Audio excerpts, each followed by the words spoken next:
सामाजिक परिवार के सभी सदस्यों को नमस्कार। रात के 9:30 बज चुके हैं और मैं हर्षवर्धन त्रिपाठी हाजिर हूं आज का दृष्टिकोण लेकर। दृष्टिकोण यानी दिन भर की जो खबरें हैं उसको मैं कैसे देखता समझता हूं, उसके पीछे की क्या मुझे लगता है कि ये एक दृष्टिकोण है, ये आपको जानना समझना चाहिए खबर के लिहाज से। और मैं आज खबरों की शुरुआत अंतर्राष्ट्रीय खबरों से कर रहा हूं और जरूरी इसलिए क्योंकि कल मैंने आपको बताया था भारतीय वायुसेना के प्रमुख उन्होंने कहा था कि हम कितने तैयार हैं और हमारी जो तैयारी है वो चीन और पाकिस्तान अगर एक साथ भी आक्रमण करते हैं तो उनसे निपटने भर की भी है। और आज जो उनकी तरफ से एक बयान आया है वो बड़ा महत्वपूर्ण बयान है, क्योंकि कई बार हम लोगों को लगता है हम भारतीय असहाय भाव में बात करते हैं, असहाय मुद्रा में दिखने लगते हैं।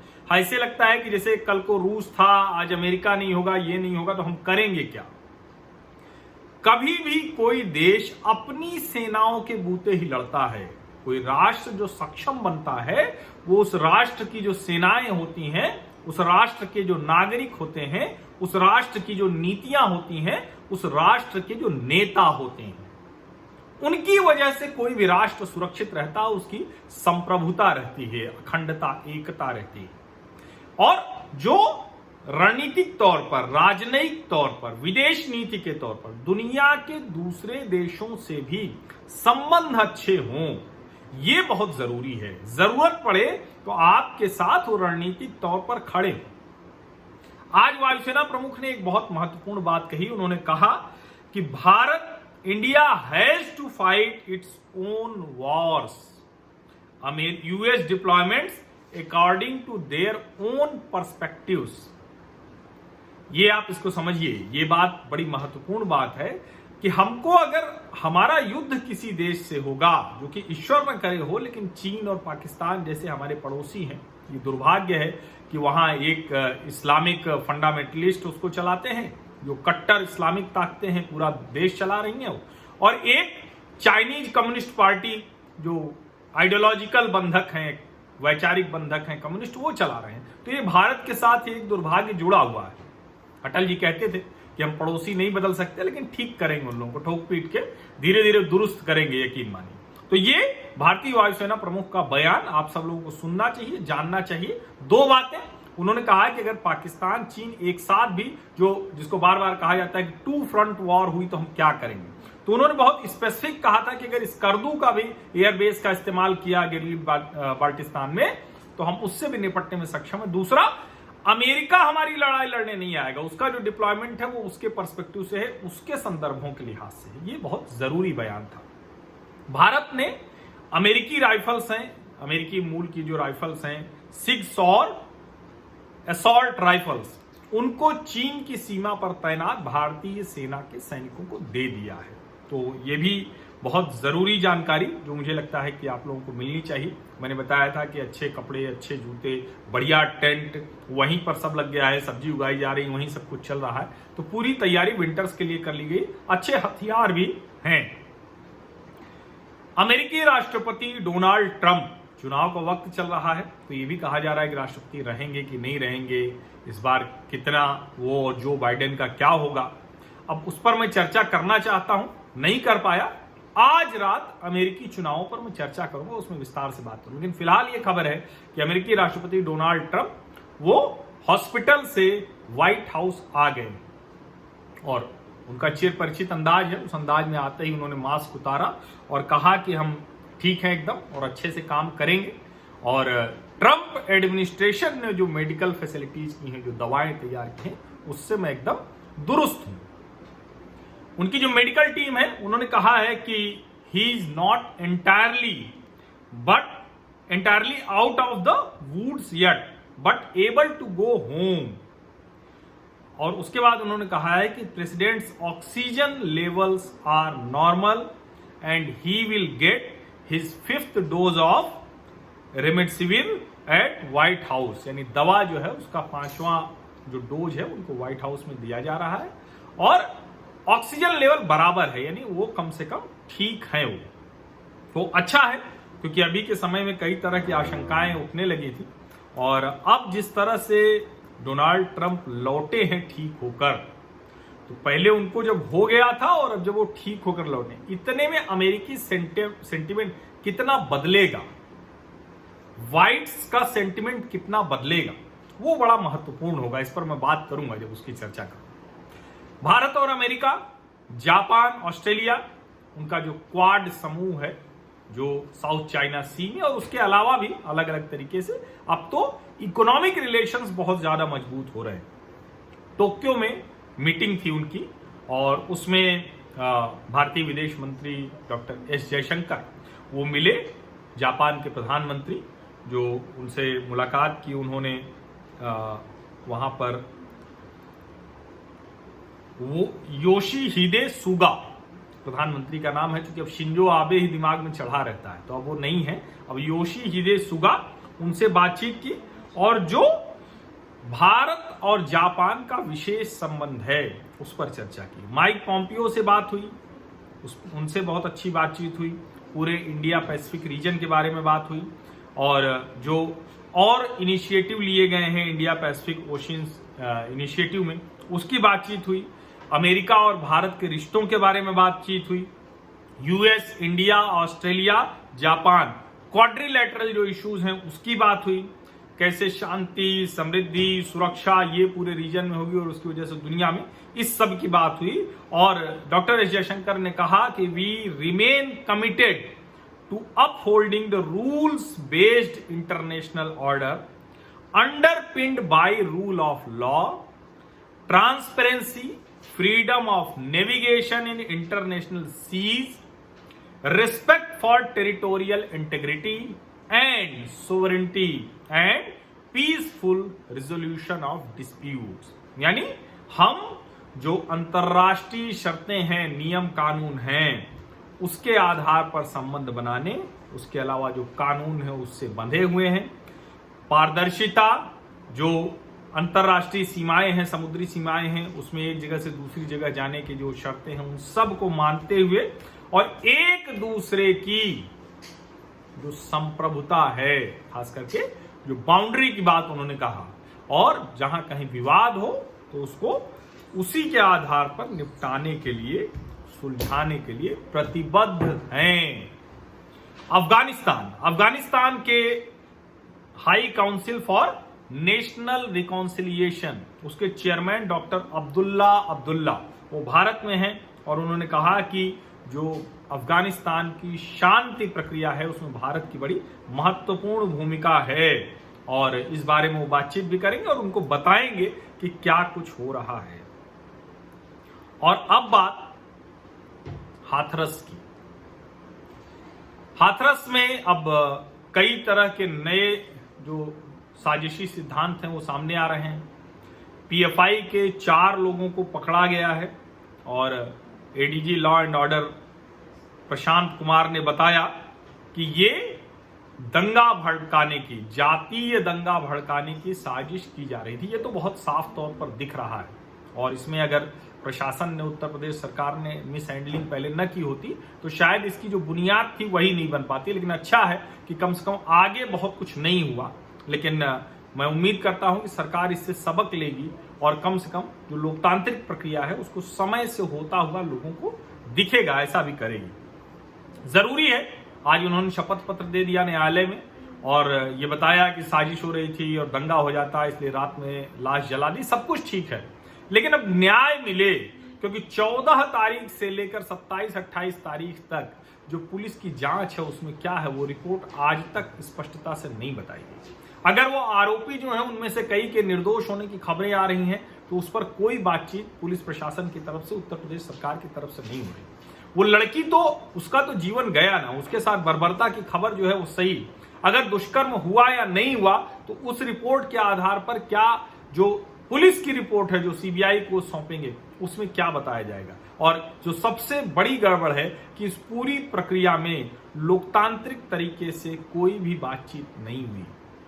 ये बहुत खराब स्थिति है कि अगर आपको पत्रकारों को रोकना पड़े, जो विपक्षी दल के नेता जा रहे हैं उनको रोकना पड़े। अब हालांकि उत्तर प्रदेश सरकार के लिए ये उनके लिए एडवांटेज है, लाभ है उनको कि राहुल गांधी और प्रियंका वाड्रा जैसे लोग हैं जो हंसते हुए जा रहे थे पीड़ित से मिलने और पूरे के पूरे मामले को राजनीतिक बनाया।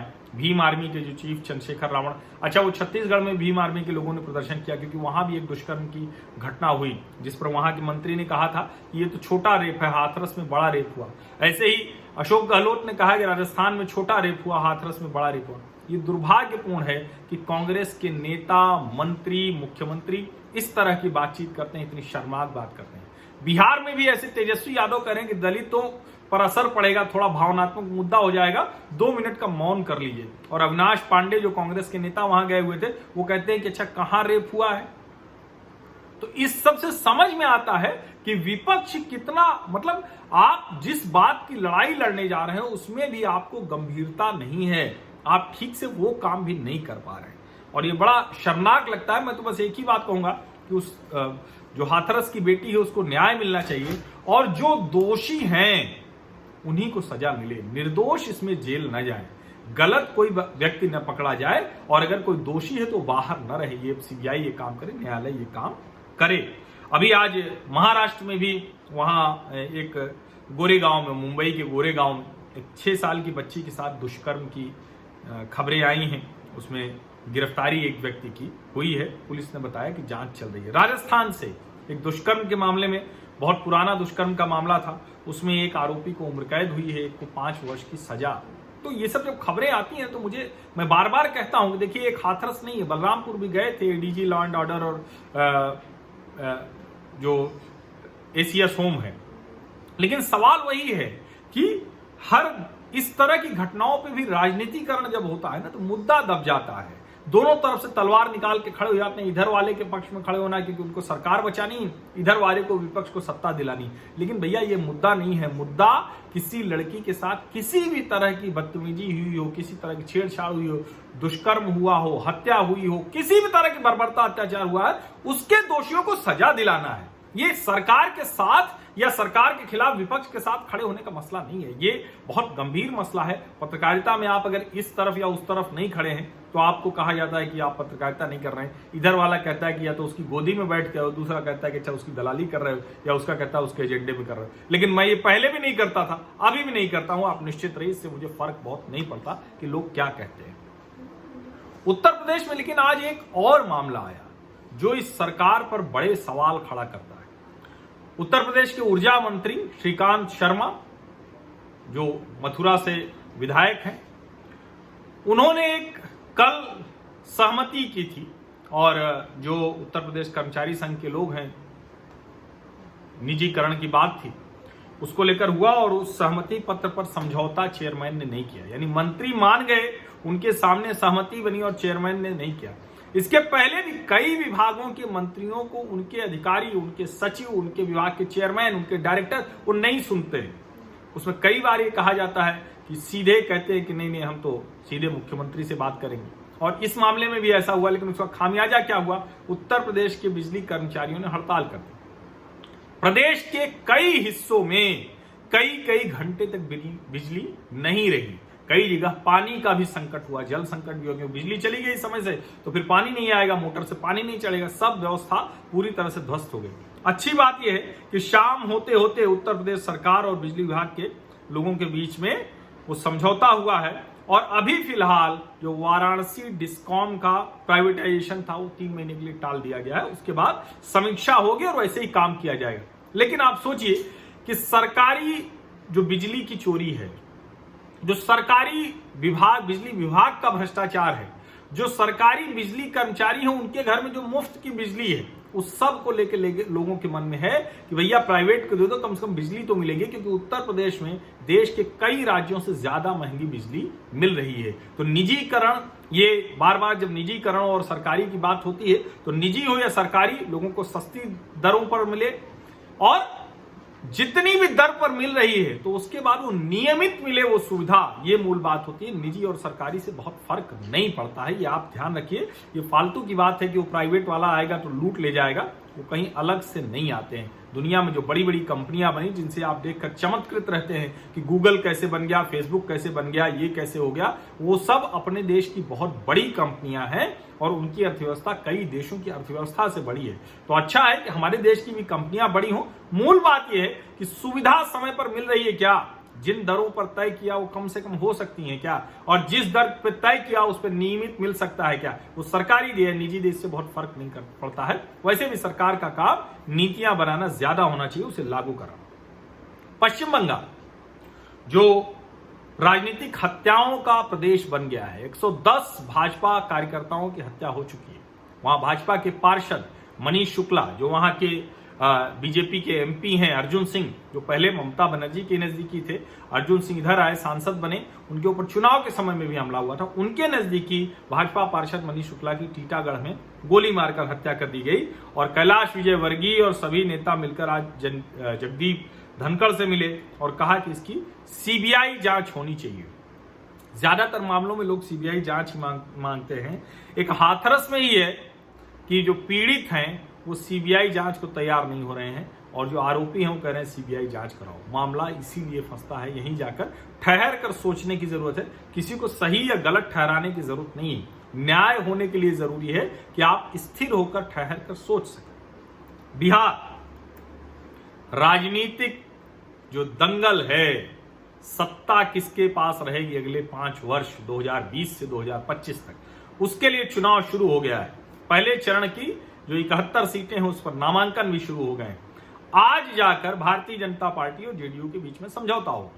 122 सीटें जेडीयू लड़ेगी, जनता दल यूनाइटेड 121 सीटें भारतीय जनता पार्टी लड़ेगी। जनता दल यूनाइटेड अपने कोटे से 7 सीटें हम हिंदुस्तान अवाम मोर्चा सेकुलर यानी जीतन राम मांझी जी की पार्टी को देगी, और भारतीय जनता पार्टी वीआईपी के मुकेश सहनी को अपने कोटे से देंगे। ये मोटा मोटा तय हुआ है, समझौता हो गया।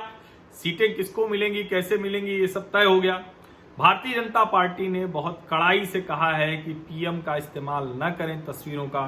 संजय जायसवाल भाजपा नेता, उन्होंने कहा है कि नीतीश कुमार एनडीए के नेता हैं बिहार में, और सारी गठबंधन की जो बातचीत है उन्हीं के नेतृत्व में हुई है, और बीजेपी राज्य में उनका नेतृत्व स्वीकार करती है, और जो भी नीतीश जी का नेतृत्व स्वीकार करेगा वो गठबंधन का हिस्सा होगा।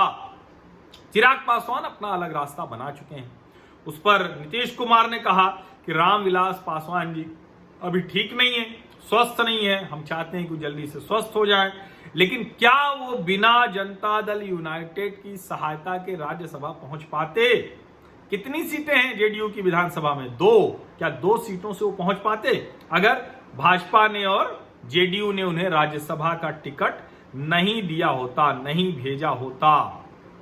और इसीलिए उन्होंने कहा कि अब मैं इस पे क्या कहूं, कोई कुछ कहता है तो। और अब ये कुल मिलाकर हिंदुस्तान अवाम मोर्चा और विकासशील इंसान पार्टी यानी जीतन राम मांझी और मुकेश सहनी, ये भी मुझे लगता है कि इन लोगों की स्थिति लोक जनशक्ति पार्टी जैसी होगी, जो लोकसभा वाली, ये ज्यादातर सीटें जीतेंगे क्योंकि इनका अपना वोट बैंक तो होगा। बड़ी कम सीटों पर लड़ेंगे, 7, 8, 10 ऐसे ही लड़ेंगे। 7 तो तय हो गया है, तो उनको लगता है 5-7 ही उनको भी देंगे। और भाजपा और जनता दल यूनाइटेड लगभग बराबर सीटों पर लड़ेंगे। जिसका स्ट्राइक रेट अच्छा होगा, जिसकी सीट अच्छी होगी, जिसके प्रत्याशी अच्छे होंगे, वो लीड लेगा। चिराग पासवान कह रहे हैं कि हम अलग लड़ेंगे, हालांकि वो बार बार कह रहे हैं कि हम भारतीय जनता पार्टी, नरेंद्र मोदी, उनके साथ। बिहार भाजपा के उपाध्यक्ष राजेंद्र सिंह, उन्होंने लोक जनशक्ति पार्टी का साथ पकड़ लिया है। दरअसल उनकी सीट पर उनको टिकट नहीं मिल रहा था, इसलिए वो टिकट के लिए पार्टी छोड़कर चले गए। आज दिल्ली की राउज एवेन्यू की अदालत ने पूर्व केंद्रीय मंत्री दिलीप राय को कोयला घोटाले में दोषी ठहराया है, जो झारखंड का कोल ब्लॉक 1999 में गया था, तो उसमें अनियमितता का दोषी पाया है। अच्छा है कि कोई भी हो, छोटा बड़ा अधिकारी मंत्री, अगर वो भ्रष्टाचार करता है तो उसको सजा मिले, देर भी आए लेकिन दुरुस्त आए तो अच्छा है। वैसे न्याय समय पर मिल जाए तो अच्छा रहता है, यानी प्रक्रिया बहुत लंबी न चले। और अब बात चाइनीज वायरस की।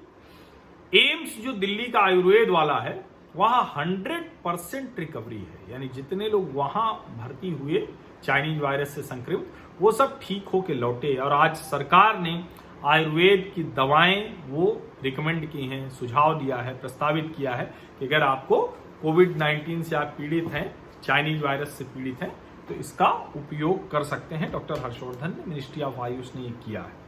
और अभी जो 48% जो चाइनीज वायरस से संबंधित जाने गई हैं, 25 जिले हैं वो उन्हीं से हैं वो, और 25 में से 15 जिले महाराष्ट्र के, यानी 100 जाने अगर गई तो उसमें 48% 25 जिलों से हैं, 25 में से 15 जिले सिर्फ महाराष्ट्र के हैं। इसलिए आप समझिए कि असली मुश्किल कहां है। और जो डेली केसेज हैं वो 10 लाख से कम लगातार हैं, ये बहुत अच्छी चीज है। 2 हफ्ते हो गए, 15 दिन हो गए, 10 लाख से कम मामले हैं, धीरे धीरे कम हो। जैसे अभी नए मामले आए, जो आज भी जो नए मामले आए वो नए मामले आए हैं 61,267 और ठीक हुए उससे ज्यादा, और ये लगातार ये हो रहा है। मतलब 67 लाख मामले संक्रमण के हो गए हैं, लेकिन अच्छी बात यह है कि धीरे धीरे जितने नए मामले आते हैं उससे ज्यादा लोग ठीक होकर घर चले जाते हैं। सिनेमा हॉल खुल रहा है, स्टैंडर्ड ऑपरेटिंग प्रोसीजर यानी क्या क्या करना है वो सरकार ने बता दिया है। 50% टिकट बेचे जाएंगे, यानी उतने लोग बैठकर कर सकते हैं। फेस शील्ड जरूरी होगा और जो जरूरी चीजें हैं सैनिटाइजर, मास्क, वो सब तो होगा ही होगा। त्रिपुरा में जैसे अभी डेमो ट्रेन शुरू हो गई, तो इस तरह की बहुत सी चीजें हैं जो धीरे धीरे अब शुरू हो रही हैं। जो हवाई यात्री हैं वो लगभग प्री कोविड यानी चाइनीज वायरस जब संक्रमण शुरू हुआ था उसके पहले के स्तर पर पहुंच रहे हैं। मध्य प्रदेश कांग्रेस पार्टी ने मुरैना से राकेश मवाई, मेहगांव से हेमंत कटारे, रामसिया भारती मल्हारा से और कमल पटेल को बदनावर से जो उपचुनाव हो रहे हैं उसके लिए उतारा है। अभी छत्तीसगढ़ की जब मैं बात करता हूं तो मुझे कई बार लगता है ना कि वहां नक्सलियों से बहुत कड़ाई से निपटने की जरूरत है। मैं कई बार कहता हूं कि नक्सली और आतंकवादी को अलग अलग करके नहीं देखना चाहिए, और इनके पक्ष में लोग खड़े दिखते हैं। और कमाल की बात यह है कि कई ऐसे लोग दिखते हैं जो नक्सलियों की भी पैरवी करते थे, कश्मीर में आतंकवादियों की भी पैरवी करते थे, पूर्वोत्तर के भी आतंकवादियों की पैरवी करते थे। तो साजिश तो इस देश में लगातार होती रही है, देश को तोड़ने की, देश को कमजोर करने की। और ये जो इस्लामिक कम्युनिस्ट गठजोड़ है ना, ये बड़ा खतरनाक हो जाता है। जो कट्टर इस्लामिक रेडिकल इस्लामिस्ट हैं और कम्युनिस्ट जैसे पाकिस्तान और चीन है ना, वैसे तो वो देश के लिए बड़ा खतरनाक है। तो इन नक्सलियों से भी उसी तरह से निपटना चाहिए। अभी गजब की खबर आ रही है बस्तर से कि 6 नक्सलियों को दूसरे नक्सलियों ने ही मार दिया है। तो हालांकि इसको मैं ये बात सुनने में थोड़ी अजीब भले लगे, लेकिन मैं तो इसे अच्छा मानता हूं कि अगर आतंकवादी आतंकवादी को मार दे, नक्सली नक्सली को मार दे, तो ये बहुत अच्छा है। लेकिन पुलिस प्रशासन को चाहिए, अर्धसैनिक बलों को चाहिए कि वो नक्सलियों और आतंकवादियों के साथ कोई रियायत न बरते, ये बहुत जरूरी है। हरियाणा की सरकार ने आज से मेरी फसल मेरा ब्यौरा एक पोर्टल शुरू कर दिया। किस लिए? धान की खरीद के लिए। लेकिन किसके लिए? ये जो बाहर के किसान आते हैं उनके लिए शुरू किया। और आज राहुल गांधी ट्रैक्टर चराते पंजाब से हरियाणा आ गए। पहले खट्टर सरकार ने उनको रोका था, फिर आने दिया, और वो ट्रैक्टर चला रहे हैं। क्योंकि सोफे वाले ट्रैक्टर पे बड़ी आलोचना हुई थी, तो वो ट्रैक्टर चला रहे हैं। लेकिन जो भाषण है वो बहुत हल्का भाषण, वही पुराना कि सब 4 लोगों के लिए किया हुआ है, विमान आ गया इतने 1000 करोड़ का, किसानों को नहीं मिल रहा है, सब वही घिसी पीटी बातें हैं उसमें। और आप उसको सुनेंगे तो लगेगा कि किसानों के साथ कैसे जुड़ पाएंगे। और अब बात केरल की। केरल का जो सोने की तस्करी का मामला है, उसमें एनआईए ने आज एनआईए की विशेष अदालत को बहुत कुछ बताया। कल एनआईए की विशेष अदालत ने कहा था कि अगर आप नहीं करेंगे तो हम सारे के सारे जो आरोपी हैं इनको जमानत दे देंगे। कोच्चि की अदालत को उन्होंने कहा कि जो मुख्य इसके आरोपी हैं, जिन्होंने ये सब किया है, कॉन्स्पिरेटर, साजिशकर्ता, फैजल फरीद और राबिन्स हमीद, इन दोनों को यूएई में गिरफ्तार किया जा चुका है। और उन्होंने कहा कि जो और 6 भगोड़े हैं उनके खिलाफ एनआईए ने इंटरपोल ब्लू कॉर्नर नोटिस जारी करवा दी है। तो ये जो 6 भगोड़े हैं, फैजल फरीद, राबिन समीद, सिद्दीकी अकबर, अहमद कुट्टी, राजू एंड मोहम्मद शमीर, ये सब सोने की तस्करी के मामले में है। वहां की सरकार सोने की तस्करी के आरोपों में बुरी तरह से घिरी हुई है।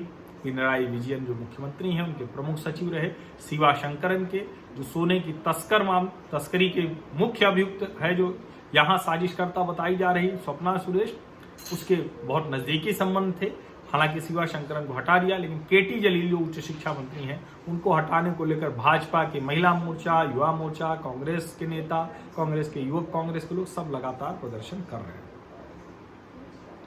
कर्नाटक में भी एक गिरफ्तारी हुई है ड्रग ट्रैफिकिंग केस में, और ये केरल के सीपीएम के सेक्रेटरी, वो उनका बेटा है कोडियेरी बालाकृष्णन, सीपीएम के सेक्रेटरी का बेटा है बिनेश कोडियेरी। केरल के सीपीएम के सचिव कोडियेरी बालाकृष्णन का बेटा बिनीश कोडियेरी, उसे आज एनफोर्समेंट डायरेक्टरेट ने बेंगलुरु में पकड़ा है और उसे पेश किया गया है। अब बात जम्मू कश्मीर की, और जम्मू कश्मीर से अच्छी खबरें आती रहती, तो छोटी बड़ी खबरें मैं आपको बताता रहता हूं। अटल टनल इधर बन गई है, जल्दी जम्मू में वो कश्मीर से जोड़ने वाला पुल बन जाएगा जो रियासी पे बन रहा है। जम्मू कश्मीर में स्मार्ट सिटी प्रोजेक्ट के तहत जम्मू में इस चाइनीज वायरस की महामारी के दौरान 1 लाख एलईडी स्ट्रीट लाइट लगाने का काम चल रहा है। जम्मू नगर निगम के मेयर ने बताया अब तक 70,000 लाइटें लग गई हैं। उन्होंने कहा कि शहर में कोई ऐसा खंभा नहीं छूटेगा जहां ये एलईडी वाली लाइट ना हो, यानी जम्मू चमकेगा। नगर निगम का ये प्रोजेक्ट, इसकी लागत है 75 करोड़ रुपए। अच्छा लगता है, मुझे तो बड़ी उत्साहित करते हैं कभी जब ये अक्षरधाम से, और अक्षरधाम क्या, एक तरह से कहें कि जो एकदम प्रगति मैदान से इधर आप आते हैं और फिर मुड़ते हैं जो गाजीपुर की तरफ, यूपी गेट की तरफ, तो वहां से लेके और यूपी गेट और उसके बाद अभी जो आगे बढ़ रहा है, तो मुझे तो बड़ा रोमांच होता है जब वो जो 14 लेन का हाईवे बना ना, तो कुछ तो बन गया है, कुछ अभी बन रहा है, लेकिन जब पूरा बन जाएगा तो मुझे तो बड़ा रोमांच होता है। विकास के काम जब मैं देखता हूँ, मैं अक्सर बताता हूँ खंबे गिनते हुए चलता हूँ मैं। कई बार मेट्रो के बन रहे होते हैं, कोई भी विकास का काम जो हमारी जिंदगी बेहतर करता है, वो बहुत जरूरी होता है कि उस पर हम ध्यान दें। और कई बार मैं बताता हूँ, फिर से बता रहा हूँ कि जब मैं 2001 में आया था, और आया तो मैं प्रयागराज एक्सप्रेस से था, लेकिन उसके बाद फिर कुछ मित्रों के साथ मैं बाई रोड गया था। सुबह 6 बजे निकला था, रात को 1-1:30 बजे पहुंचा था इलाहाबाद। अभी मैं नोएडा से 8:30 बजे 9 बजे निकलता हूं और शाम होते होते 5:30 बजे तक प्रयागराज पहुंच जाता हूं। ये जो अच्छी सड़कें हैं, जिसकी शुरुआत अटल जी के समय में स्वर्णिम चतुर्भुज में हुई, और उसके बाद अभी जो अलग अलग एक्सप्रेसवे बन रहे हैं, अलग अलग, जैसे अखिलेश यादव ने भी जो आगरा से लखनऊ का एक्सप्रेसवे बनाया, बड़ा शानदार है, आसानी से आप पहुंच जाते हैं। जो ये नोएडा से ग्रेटर नोएडा है और ग्रेटर नोएडा से आगरा है, वो बड़ा शानदार एक्सप्रेसवे है। इसके अलावा अभी योगी सरकार में पूर्वांचल, बुंदेलखंड, गंगा, ऐसे कई एक्सप्रेसवे बन रहे हैं। तो मुझे लगता है कि बहुत अच्छा है, चुनाव के समय में अभी बिहार में भी पहले जो एक्सप्रेसवे की जो खबर आई है, तो मुझे तो बड़ी रोमांचित करती है। तो इसलिए मुझे खबर दिखी जम्मू कश्मीर से, तो मैंने आपको बताया। और खबर मैं खत्म करूं उससे पहले, जो 2020 का नोबेल प्राइज फिजिक्स में जिनको मिला है, यहां भी 3 लोगों को मिला है, रोजर पेनरोज, रीनहार्ड गेंजेल और एंड्रिया घेज। इन तीनों लोगों को फिजिक्स के लिए नोबेल पुरस्कार दिया गया है। आज के दृष्टिकोण में बस इतना ही। बस मैं ये जरूर कहूंगा कि खबरों को ठहर कर सोचने की, समझने की क्षमता विकसित करना बहुत जरूरी है। और इसमें कोई समस्या नहीं है कि आप जो सोचते हैं वो पलट जाए खबर, इसमें कोई समस्या नहीं।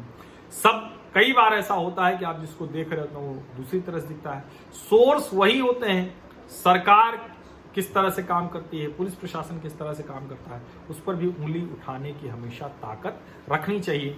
किसी भी खबर पर किसी एक पक्ष में खड़े हो जाना, ये सबसे खराब और सबसे, जिसको कहते हैं ना कि आपको लगे कि नहीं हम इस पक्ष के साथ हैं तभी ठीक है, तो ये बहुत अच्छा नहीं होता है। और मैं बार बार कहता हूं कि निष्पक्ष दिखने के लिए कुछ नहीं करना है। हाँ, जब आपको पक्ष मजबूती से समझ में आ जाए तो उसके साथ बिल्कुल खड़े रहिए।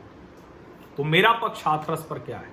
मेरा पक्ष यह है कि उस लड़की के साथ, उस लड़की की जिसने हत्या की, जिसने बर्बरता की, उसको न्याय मिलना चाहिए, उन दोषियों को सजा मिलनी चाहिए। बहुत बहुत धन्यवाद। आज का दृष्टिकोण मैं यही खत्म करता हूं। आप मुझे समर्थन देने के लिए सब्सक्राइब कर लीजिए, नोटिफिकेशन वाली घंटी दबा दीजिए। बाकी का काम मैं करता रहूंगा। बहुत बहुत धन्यवाद।